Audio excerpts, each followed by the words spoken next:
how to make real impact for the advancement of women and also understanding the capital markets. So this has been a great combination of my interests and skills. So Golden Seeds has been doing this for a long time. I think we've seen a real explosion in interest in directing angel investment and other venture investment to undercapitalized groups. But tell us a little bit about the climate when Golden Seeds started and how the organization has grown over time. Thank you. We started Golden Seeds in 2005. That was the first year we did this investing, which means that we've been doing this for now over 15 years. We were one of the first, if not the first organizations to focus on the incredibly high potential but undercapitalized situation with women entrepreneurs. We came across the following data point early on, which was that of all of the some 50,000 companies in the United States that got startup funding in 2004, only 3% of them, actually fewer than 3% of them, were led by women. So that alone was startling to us. We didn't really know that what this journey was going to be totally, but we knew that something was really wrong.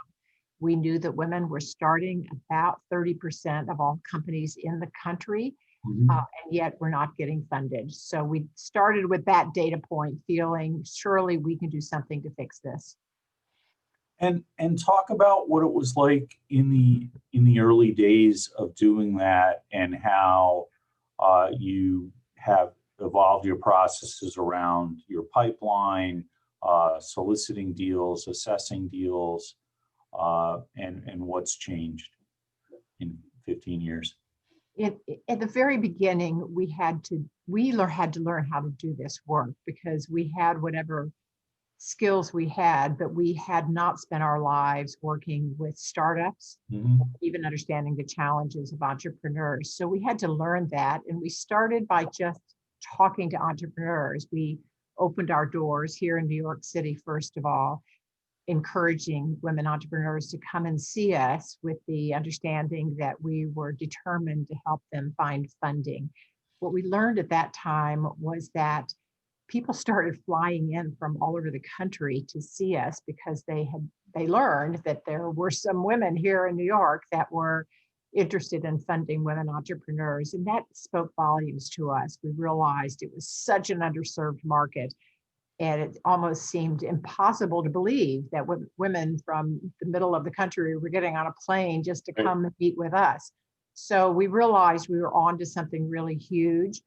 And we just started to learn the process, to learn how these companies get funded, what the typical terms are, what their challenges were, what the challenges are of any entrepreneur. And then you pile onto that the issues that women may be facing. And it was really entrepreneurs from whom we learned a great deal of this. And we started funding in a small way and started attracting more people to be investors with us.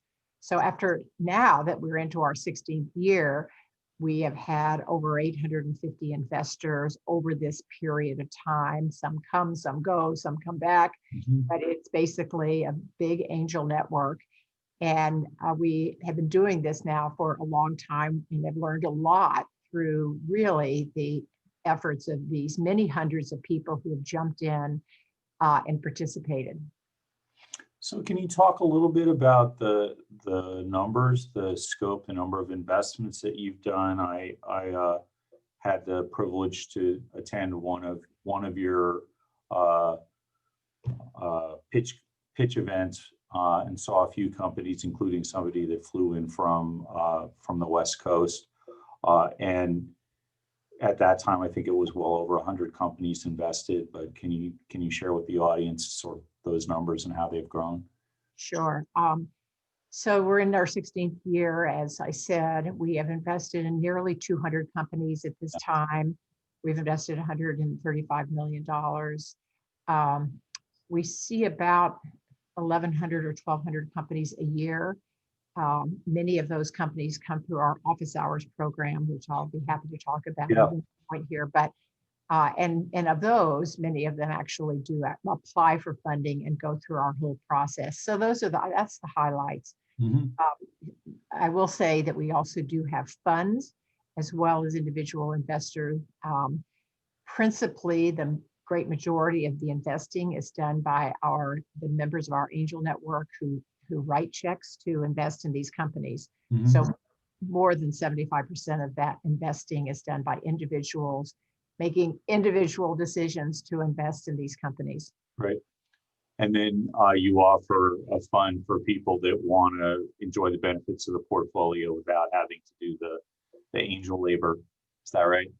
That's exactly right. And the other thing that's about a fund is that it also provides, even to people who are working as angels, the fund does provide some instant diversification to them, which is a very important concept in early stage investing. Mhm. So many people participate in the fund as well as do angel investing.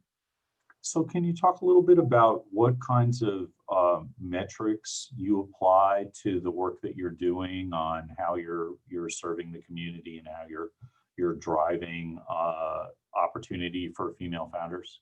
Yeah.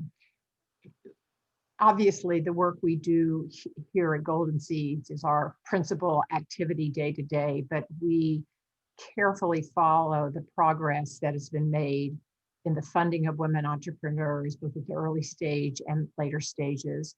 We also carefully follow the pace at which women have become angel investors.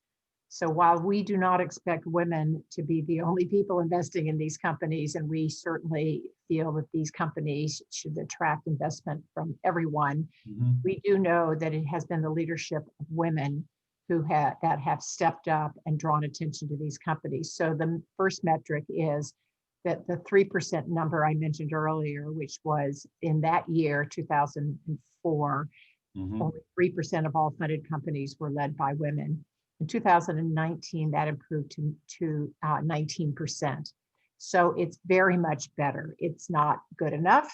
Sure. Our work is not complete, but that is what that progress has been over that time. And so we celebrate that while realizing that the work is not done. On the other hand, I will say that in the year 2004, our starting point of the 200,000 angel investors in the United States, only 5% of them were women. So women were not participating in capital formation on that side of the equation either. Today, women are about 29% of the 320,000 angel investors in the country. So women remarkably have stepped in, and they realize, as we did way back when, that they have the interests and the skills and the capital and the networks to be able to do this work on behalf of entrepreneurs, both men and women. In our case, obviously, we look principally at women entrepreneurs, but it is great that women have realized that they can participate fully as angel investors, and there are many different ways for them to do that. So that's a fantastic point, and part of changing the dynamic is getting representation in the room on the money side of the table. And clearly, there's been movement in the U.S. angel market, as you say. How do you help first-time angels come up the curve as they try to unpack the startup ecosystem? First-time angels. Or when you're helping women become angel investors? Thank you. Yeah. Yes, you have to assume that this is new to them. It was new to us, and you have to assume that they have whatever education and skills they have, but this is new to them. So we do have a training program. We learned, again, so much has been learned along the way here, but we learned early on that if this was new to us, it was probably going to be new to a lot of the people who wanted to join us in this work, Right. but needed to learn how to do it. So we have a 4-part training curriculum. It's called the Knowledge Institute.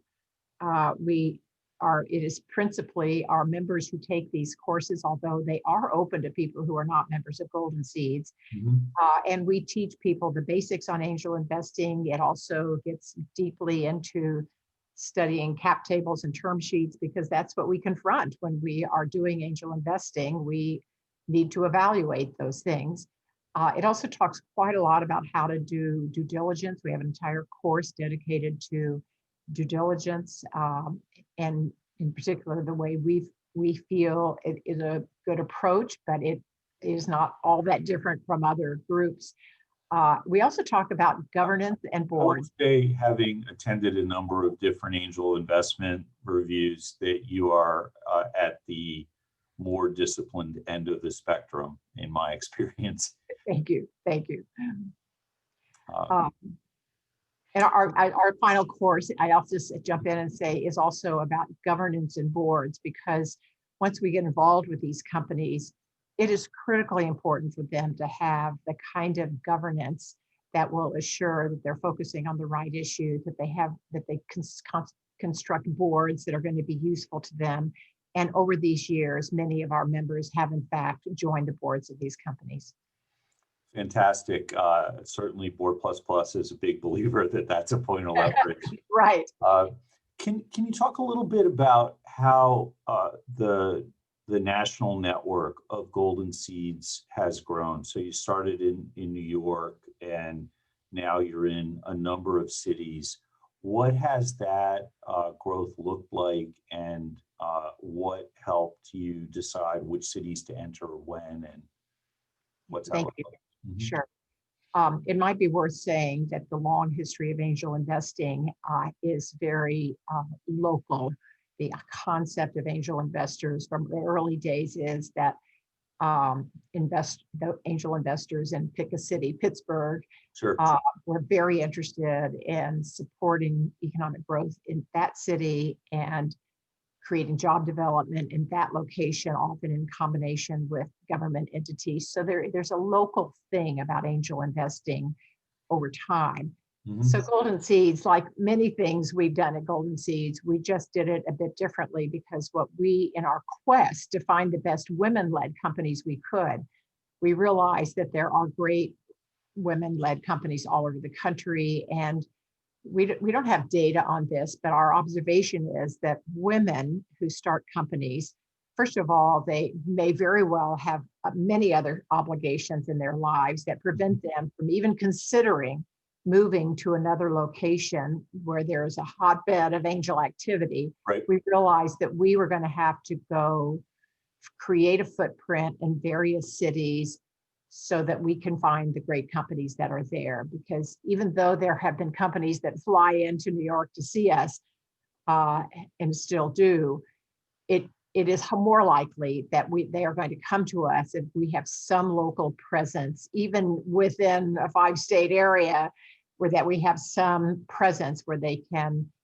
see someone more locally. So that's really how that started. It starts with this concept of, in the quest to find the best women-led companies we can, what is the best structure for us? And we realized we couldn't just be doing all of this out of, let's say, New York. So we started with Boston and Silicon Valley.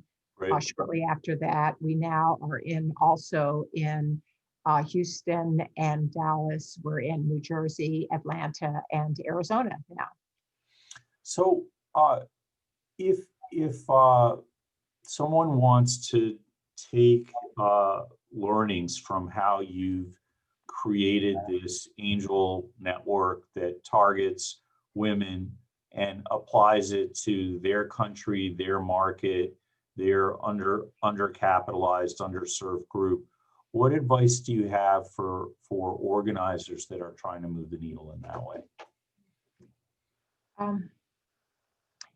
If this is true with any kind of angel investing, I would say, even if you are investing in medical devices or some specific industry sector, but in this case, thinking about women, it is really important to understand your market. What are the particular issues and opportunities that this presents?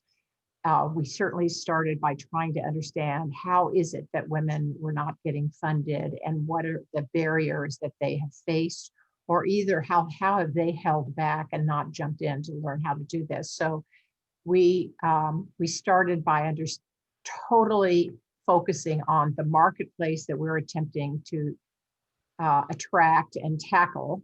Not different than launching any product in any industry and anyone. A lot of us come out of a commercial background and you say, who's your market? What's the marketplace? What are the other options that these people have? So we tried to make ourselves real experts, in particular, understanding kind of why it was that women were challenged at that stage in raising capital. We also realized that there were not serial entrepreneurs among women at that time in any numbers. Right. Men for a long time have been able to raise money because they've done it before. They will often say, I've launched 3 other companies and here's my 4th one. Sure. Well, women were all new. So there was not kind of intuitive understanding of how this worked. So we ended up really working with a lot of entrepreneurs to work with them on how to talk the language, how to be prepared for our pitch sessions. We do give them quite a lot of advice about how to be prepared, because it's really important to ensure that you are able to, as entrepreneurs, to present yourselves as people and executives that are going to be able to execute on a great idea. Yeah. So we do provide advice along the way in that way. I'd say to your question, David, also about about lessons or observing what happens. This is true with any mission. We're on a mission here. We are not a nonprofit. We are a for-profit investment firm, but we're on a mission. And any mission-driven organization does have to have an unrelenting focus on what you're trying to accomplish and what your measures for success will be. And we have found that you can't let up for a minute, and understanding what it takes. And I think all of us who have been here for a while would say that every day, every year is a bit of a new surprise about some of the both opportunities and challenges that our entrepreneurs face. So we ourselves are still on a steep learning curve here. Sure. So can you talk a little bit for the female founders in the audience, how can they take best advantage of what Golden Seeds does? We do offer office hours in 8 locations all over the country. We do that every month. Office hours is an opportunity without any consequence. We don't ask companies to apply for office hours. We simply ask them to register so we know who's coming. Right. It is an early opportunity to meet some investors, run your idea by them, and get some early feedback. So we often will say to entrepreneurs who are not quite sure whether they're far enough along in their business development to apply to Golden Seeds, we'll often ask them to sign up for office hours. This is all done virtually at this point. Sure. And even when we're not solely virtual, we do have a virtual option for people who are not near one of our locations. It's a great way for entrepreneurs to get accustomed just to telling their stories, because until they hear themselves speak about their ideas and watch some reactions of people, right, it's really hard to know where to go. So this is a Golden Seeds gesture really to the industry to say, come on in. We want to talk to you. We're happy to answer your questions at this early stage. And along the way, they do meet a lot of people who can be helpful to them. Many entrepreneurs do, either before or after that, decide to pursue joining an accelerator of some kind. Yep. We always keep a list handy for entrepreneurs who one of their questions may be, do you know any good accelerators? And of course, there are many. but we do try to give them guidance about where else to go, rather than just come back to us when you're ready. There are many steps that they can take in between. So do you have advice for investors that are seeking to improve access to female founders? What signals can I, as a venture investor, send that I'm receptive to these applications? Some people talk about a pipeline problem, and I'm kind of skeptical that that's the problem. But what can I do if I want to make sure that I'm more inclusive in how I'm doing my search for promising startups? Yeah. It's, first of all, there is not a pipeline problem, and I think you know that. But Yep. I think it also is important if someone is an angel investor and they are looking to ensure that they have the opportunity to invest in diverse entrepreneurs, or in our case, women. It's important to think about what is the activity you want to participate in. At Golden Seeds, for instance, first of all, there is a website for the Angel Capital Association.org, where you can see details about all angel investment groups in the United States. And you can study, they don't really sort it for you there, but you can study and find your way to those that have some particular bent in terms of what they invest in, such as investing in women. There are very few that really focus particularly on women, but there are others, and it's important to understand where they are. If you are an investor and you're located in a particular place, and you think you may want to join the angel investment organization near you, you can go to that same website, look up their information, because there might be an angel organization right in your city or nearby. It's a really good idea to attend a meeting and sort of see how you feel about the dynamics of the meeting, even if it's done virtually. These virtual meetings really work well. But also look at their portfolio, see what they've really invested in. Because to me, at the end of the day, it's all about where did they put their money? And you can see what industries they're invested in. Did they invest in diverse entrepreneurs? Did they invest in women? Right. What do you learn from where they put their money? We had a speaker say, if you want to look at someone's scorecard on inclusion, you just look dollars and time, right? Yeah. And follow the money. Yeah. Absolutely. So any last words for the audience on how to drive change forward in this space?